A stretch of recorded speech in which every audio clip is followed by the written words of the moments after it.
განცხადება გააპროტესტეს. აქციის მონაწილეების თქმით, პოლონეთის პრემიერ-მინისტრმა ქართველ ხალხს ბოდიში უნდა მოუხადოს, რადგან მუქარით და შანტაჟის ენით საუბარი მიუღებელია.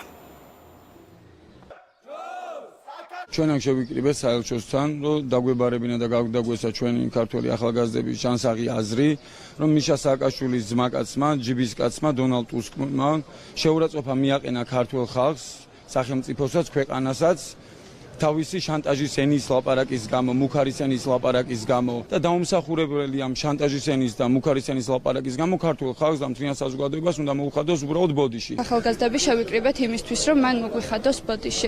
ჩვენ მეგობრობთ პოლონელ ხალხთან, თუმცა მათი მთავრობა ტრობს საქართველოს და არ გამოხატავს ხალხის ნებას. ჩვენ პოლონელი ხალხის მიმართ გვაქვს პატივისცემა, ჩვენ მათთან გვაქვს მეგობრული ურთიერთობა, ხოლო მათი პრემიერ-მინისტრის განცხადება არის ქართველი ხალხის უბრალოდ დაცინვა და ქართველი ხალხის მიმართ წინააღმდეგ მიმართული ქმედება, რაც უბრალოდ არ არის მეგობრული განწყობა და შესაბამისად ჩვენთვის ეს არის მიუღებელი.